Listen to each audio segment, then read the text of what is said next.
Shakespeare came alive for kids at Hammersholt Middle School recently, thanks to the Outreach Touring Theater from George Street Playhouse. Rock and Rolls from William Shakespeare combines the original Elizabethan language of Romeo and Juliet and the taming of the shrew with contemporary popular speech and music for a noisy, fast-paced performance that keeps the MTV crowd's attention. Welcome to This Week in East Brunswick. This week we'll hear about George Street's outreach programs from Director of Education, Susan Kerner. And we'll have a sneak preview from Playhouse 22's upcoming production of Mr. 80%. Storyteller Jim Albertson will appear at the Senior Center Saturday. Karen Burke and Carol Bruno from the Division of Recreation will be here with the details. And you can find out how to pick the perfect pooch on your pet doctor.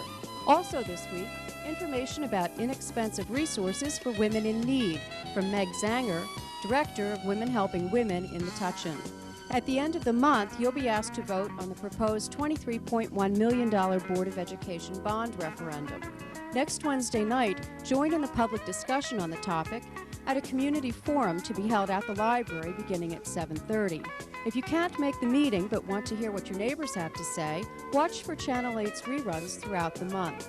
Hear more about the forum from Amy Fisher and Monty Block later in the show. But first, here's a reminder to watch Mayor Ira Oskowski's new show, EB Online, to be televised live at a special time next week. Call in Thursday night between 8:30 and 9 and talk with the mayor about what concerns you in the township. Call 238-8878 and be a part of EB Online. Hi everyone, I'm Karen Burke, Manager of Recreation for East Brunswick Township, and with me today is Carol Bruno.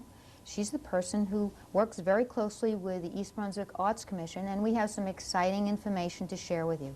Carol, how about updating us on this week's events, February 4th? Fill everybody in, will you? Well, what we had in the past, Karen, is that people ask us why we couldn't do something for families. And so we found this wonderful gentleman. His name is Jim Albertson, and he's going to come to the East Brunswick Senior Center this Saturday, February 4th at 7 o'clock. And he's so exciting because it's all going to be evolving around the folklore, the tales, the music of New Jersey. And he's going to entertain everyone there with stories about the ghosts and the Jersey Devil and those things that are really exciting and interesting and educational for the general public. It's a very nice time to come out with your family. It's early, it's 7 o'clock. There will be a break halfway through, and there will be refreshments for a nominal fee. And so you'll still be home in time for the kids to get a good night's rest. So I think it's going to be really neat. Decent bedtime. So he's a folklorist. A folklorist. And he specifically focuses on not East Brunswick, but on New Jersey. On New Jersey, and he does it with not only the tales, but the songs that go with it, which really makes it unique and enjoyable for everyone. That really sounds like fun. I hope think that it's gonna everybody be great. takes advantage of it. And it's not in the afternoon. Normally we do these types of things on Sunday afternoon, but it's Saturday at 7 o'clock. And it's free. And it's free, and it's in the Senior Center. That's right. So we wanted to encourage everybody to participate in that. I'd also like to tell everyone to look around town. You will see these in the library. You'll see them in the recreation office, municipal complex. You may have received one when we had some of our other offerings. They give a complete listing of what the Arts Commission does, and not just our evenings, but our afternoons and our trips to museums. So please pick one up and find out what else we are doing in town. And talking about what else we're doing in town, how about filling everybody in on the jazz special that's coming up April 1st? This one's going to be really neat. This is something that a lot of people have been asking for. This is contemporary jazz, and again, on an evening concert. This is for adults, though, so we're starting this one at 8 o'clock in the Senior Center. So get the kids in bed and then come on over. That's a deal. Get a babysitter and then come on over. This evening also will be a time at the intermission where refreshments will be available to everyone. Even though the evening is free, the refreshments, of course, will have a nominal cost. But it's to provide a break for the musicians as well as for everyone, so they can get up and walk around, meet their neighbors, say hello, and then go back to the rest of the evening of great music. To have East Brunswick come together in some fun type programs, also educational and family nights and adult nights. We're trying to reach out to everybody, and we work very, very closely with the Arts Commission as a whole. So folks, Come on out and see us on Saturday night, February 4th, and in April at the Senior Center. This weekend it's at 7 o'clock, and April 1st it's at 8 o'clock. Come on out and enjoy yourself and bring your family. Take care and we'll see you soon. We have an update for you, so listen up, folks. We're coming around the corner with some information for you. Hi, I'm Amy Fisher, and today I'm in the Channel 8 studio with Monty Block, who is a member of the Executive Committee of CARE. That's the Community Advocates for Retaining Excellence. And Monty, we're going to talk a little bit about the forum that will be held about the bond referendum that's scheduled for February 28th. And the forum will be on February the 8th. First of all, could you tell us the purpose of the forum? Well, Amy, the committee got together and felt that the residents of East Brunswick are very intellectual people and intelligent and understand what's going on.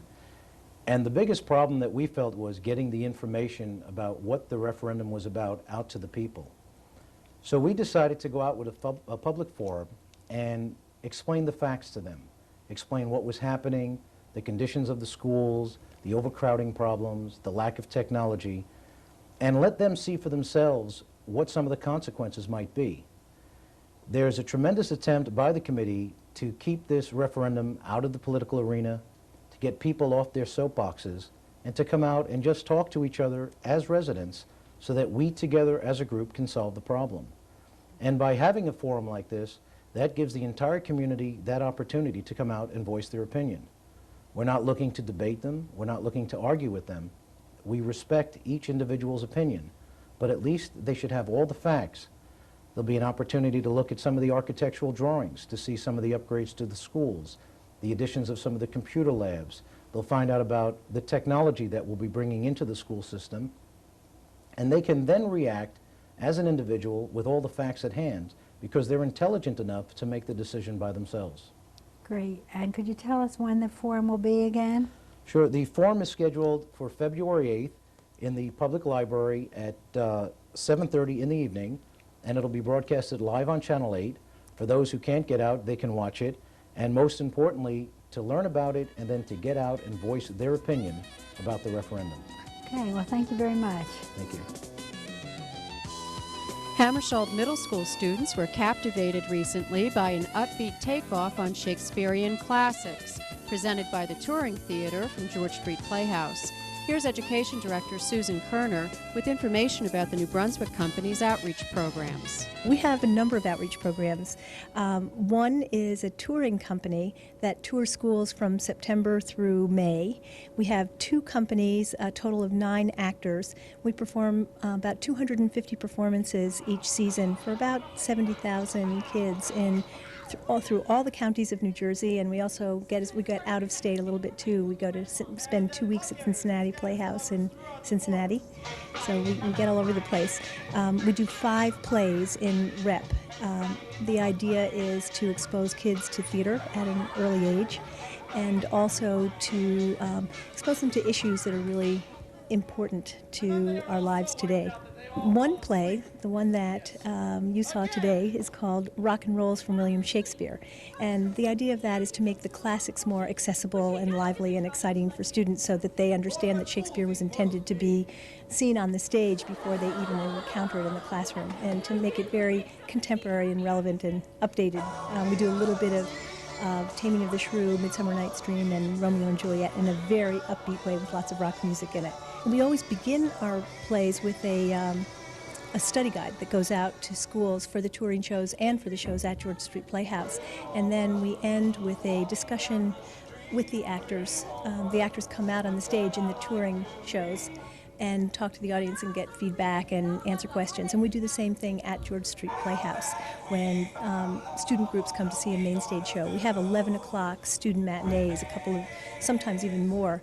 Actually, for Raisin in the Sun, which is going on now, we have about 8 or 9 student matinees. About 4,200 kids are coming to see that show in school groups, and the actors come out on stage afterwards, sometimes the director and designers if they're around, and talk with the audience, and they're always really lively, wonderful discussions. George Street Playhouse and Crossroads Theater Company are right next door to each other. And right now, a really historic event is going on. We're collaborating on a really significant project for the first time. Both of us are doing plays about Lorraine Hansberry at the same time. We're doing Raisin in the Sun, and they're doing To Be Young, Gifted, and Black. And we decided to collaborate in a number of ways. One way is educationally. We've published, I don't know if you can see this, we've published a joint study guide for teachers about both plays.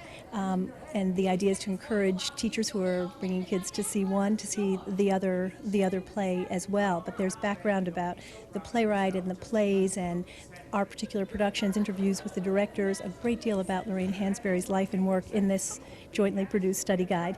And the other thing that we're doing is a day-long celebration on February 4th, which is a Saturday. It's the final day of final Saturday of Raisin in the Sun.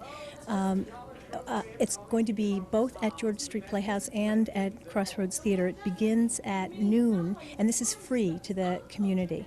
It begins at noon with a wonderful symposium with very exciting panelists. Ruby Dee will be on the panel, people who are connected, who have strong connections to Lorraine Hansberry's life and work. It's a very high-powered, very exciting panel. And that will be followed by a lunch with the panelists, which we're inviting the audience to come to. Reservations can be made by calling Crossroads or George Street. The main desks at either places will take your reservation for lunch. So we're having a little lunch, box lunch, at George Street Playhouse. We're going to show a short film at George Street Playhouse, half-hour film about Lorraine Hansberry's work. And then after that, people can go back at 3 o'clock to Crossroads and see To Be Young, Gifted, and Black. And then at 8 o'clock, they can come see Raisin in the Sun at George Street. So it's really a full day. Lorraine Hansberry is a really great American writer, and we encourage people in the communities around New Brunswick to join us on that day. We'd love to have the participation.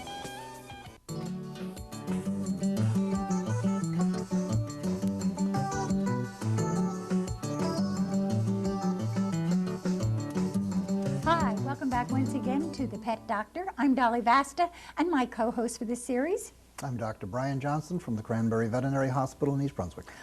Okay, the last time that we talked to the good folk, we talked about just why pets were so popular anymore and why everything was animal-oriented. Now, we said we were going to talk about choosing a pet today. So do you want to just talk about choosing a dog? Why don't we start with the dog, because there's enough considerations, and we'll talk about some of the other pets at a later time. Not only that, we talk so much that we don't have time to get them all in. That's right. Okay, so what kind of dogs? We have a child's dog. We have people who want to teach their children responsibility. Wonderful. Let them learn to walk the dog and feed the dog. We also have people who want to hunt. Therefore, there's the working dog or a hunting dog, and you want to choose that according to what you need. Then, of course, some people want a watchdog or a guard dog.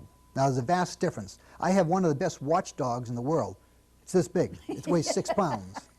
And if you come into my house and you laugh at this because this little 7-pound dog, 6-pound dog is laughing at you, right behind is his big brother, the Doberman. So you won't laugh when you see that. You don't laugh there. Now, that would be more of a guard dog. There's also different things. How big is your house? If you are in a small apartment, don't think of a Doberman or a Great Dane. Which many people are today. Yes, seniors they're especially. small when they get them, but they grow. That's right. And that's a problem. If you have no yard, you might consider a cat, a bird, or something else in its place. If you happen to weigh 90 pounds or 100 pounds, don't consider getting a dog that's bigger than you are, which there are many of them out there today. The big dogs range between 100 and 250 pounds. Try to have one more in keeping with what you can handle. Also, get a dog that you want. If you want a nice, cute little puppy, then stay with a dog that's going to stay a cute little puppy. If you have allergies to dogs, there's really only one dog that's going to work for you, and that's a poodle. Right, right. Now, people don't think shed, of the... right? They don't shed. They See? don't have I fur. remember that from last year. Very good. They have hair. It continuously grows. Now, poodles come in anything from your teacup to your toys, to the miniatures, to the standards, the giant. They run between about 3 pounds and 80 pounds. They're actually bred and raised as hunting dogs in Germany, not France. All right, now you have a family, and all right, say they have 2 children and maybe a baby that's on the way. Okay. All right? Very typical situation. Okay. Where would they go look? I mean, yes, an accredited kennel is one Before they place. even go look, They look in magazines? they have to decide what they're interested in. Do they want a family dog? They want a dog that's easygoing? And then within that group, what size do you want? The Golden Retriever is probably the biggest pussycat of all the dogs. Just a mellow fellow, easy to get along with, but some people don't want a 60-pound dog, in which case you might think of scaling down to a smaller size. So first determine size, then determine what you're interested in. If you don't have a specific interest, then you could either go to a kennel, a pound, look in the paper. If you want a specific breed, then you might want to look for some of the breeders, and you can get lists of these, or look in the newspaper. People will sell the dogs. Good, very good source of dogs is the newspaper. People don't even realize it. Do you think that there is a danger in watching some of the television shows that have particular types of dogs, and someone will say, and I've heard people say this, oh, I want to get that kind of a dog that's on Fraser, I want to get the type of dog that's on this show. And sometimes those dogs really aren't meant for the type of family that... That's correct. Sometimes you have to understand. Call your veterinarian. He'll or she will be more than happy to go over and steer you in a good direction. But don't forget, these dogs that are on television are bred and raised. Their whole life is training. That's what they're for, and they've been trained for that purpose. Some of the dogs, well, you remember I had Heather, my Doberman. Right. Now, I called her in, she sat down, she shakes hands. She's a lovable dog. When I'm done, I'll say go, and she goes. This is just basic training in a dog. Any dog, almost all dogs, will be a good family member. There are certain breeds that I don't recommend for young children or in families where less than strong guidance is going to be provided. Well, you know, I'm getting the signal. So that is a very good subject, though, Brian. Certain dogs that maybe young families ought to stay away from. Without having anybody, you know, Yelling, hollering, yes, yelling, hollering, but and sending, factually, there are sending certain nasty breeds that letters. you want to stay away, and I would counsel someone to go to some and not others. Okay, well, we can talk about that on perhaps next week's show. That sounds good. Okay, thank you for watching. We'll see you all next week. In the meantime, take care. And have a good day, folks. Women Helping Women, located on Main Street in Metuchen, is a nonprofit organization with an annual budget of $200,000. Last year, it served 3,500 individuals directly. Here's Executive Director Meg Zanger with an overview. First of all, we're a nonprofit women's organization that began in 1975, so this year is our 20th anniversary, which is very exciting. Since very few of the women's organizations that began in big numbers during the height of the women's movement are still around. And I think that speaks a little bit to who we are. Broadly, our services include individual counseling, which is therapy, and we call it counseling because that's a more egalitarian model, and that's what we follow. We run a lot of peer-led support groups. That's groups that are led by women who've been in groups themselves and take a leadership training and are supervised. We run therapy groups. We have an incest survivor group. We have a rape survivor group. We do psychodrama and a general therapy group, which right now is codependence versus interdependence, which is a very interesting issue.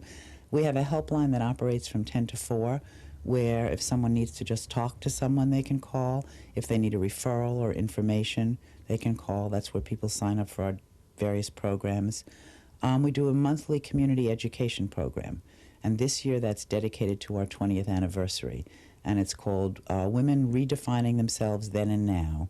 And each workshop is presented by Irene Pierce, who is a professor at Middlesex County College, and without a doubt, one of the most interesting, dynamic speakers I've ever heard. It doesn't matter what she talks about. In January, her topic was risks, taking risks, and next month, it's the third Wednesday of the month, she's speaking about sisters. We have a book club that meets monthly. We have a chorus.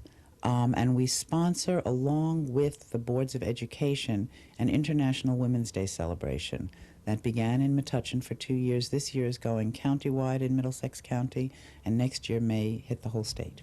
I think that the bottom line of our success is our combination of professional and volunteer services, which allows women to move from being what we call a service recipient to a service provider.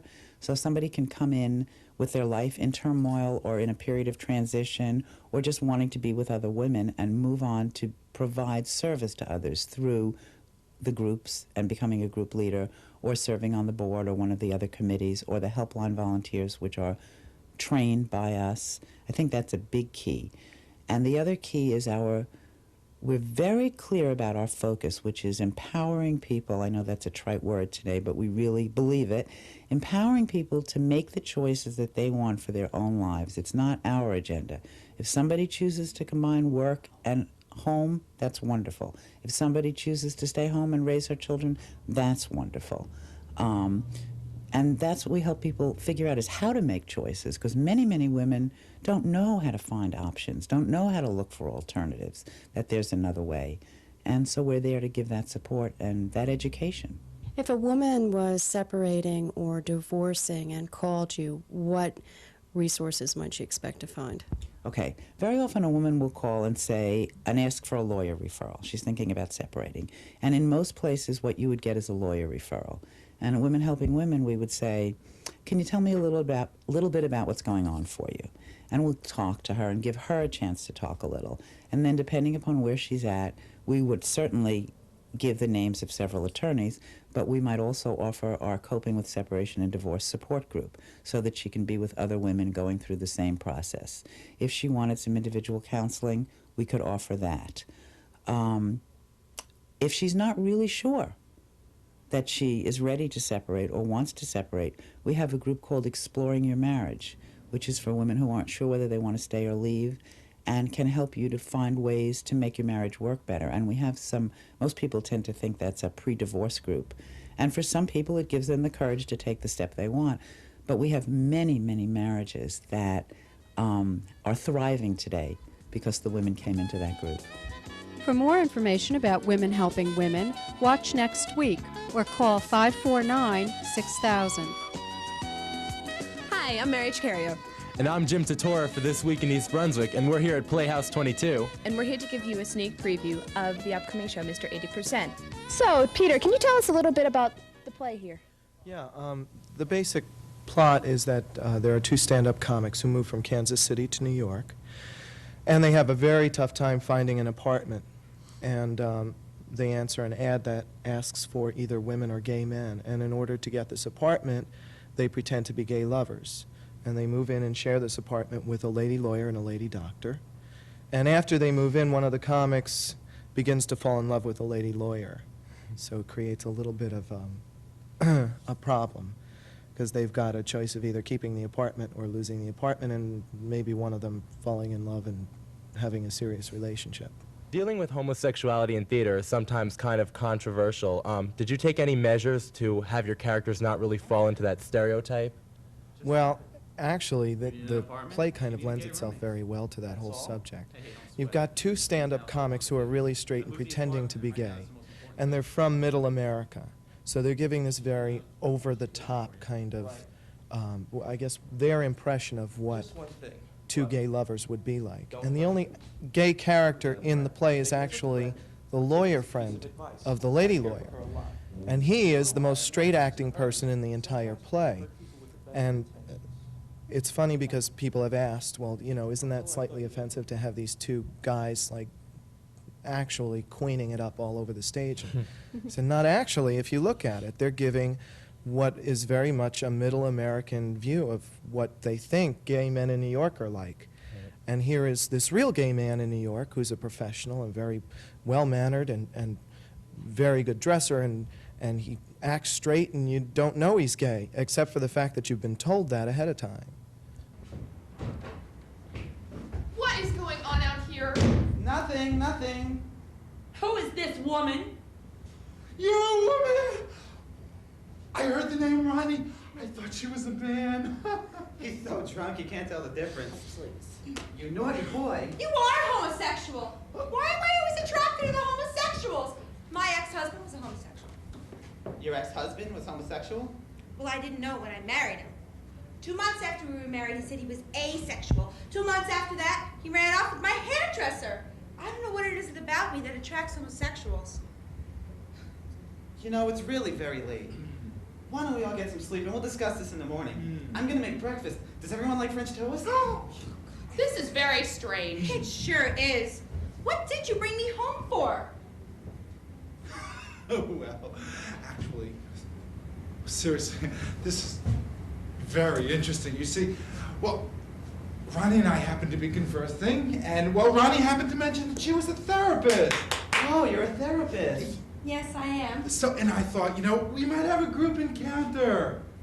Look, I know the hour is late, but, well, I think it is very clear that everyone in this room is in need of psychiatric help. You are a straight girl who is attracted to homosexuals.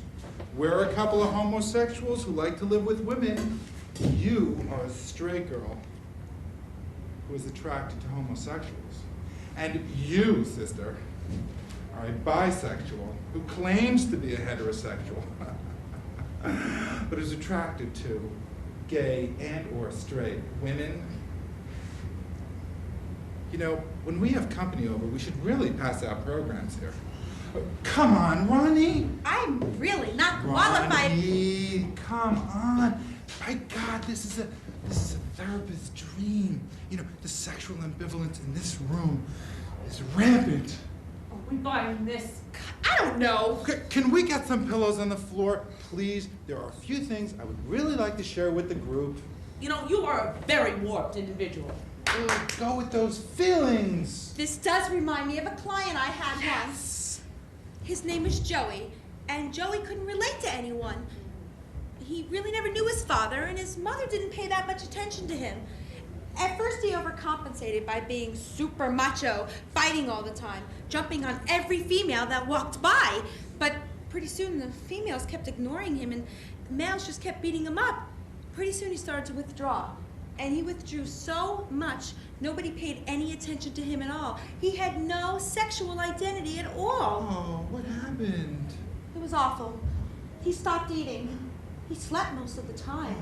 You know, it was a classic textbook case, really. I mean, if you know anything about Harry Stock Sullivan and the interpersonal theory of analytical psychology, you will know that the individual doesn't exist except for the function of other individuals. And the soul self-system solely functions of avoiding anxiety. In Joey's case, he overcompensated by being in the good me and the bad me personification, and he just got stuck in the not me. It was really sad. It was terrible. Then they had to put him to sleep. You put him to sleep? Yeah. You know, I really don't think he ever got over being neutered. I hate when they do that. Joey's a dog. No, cat. You're a cat therapist. Yeah. Oh. You didn't think I was a human therapist, did you? Humans? Oh, God, no. Humans, who could figure them out? You know what I mean?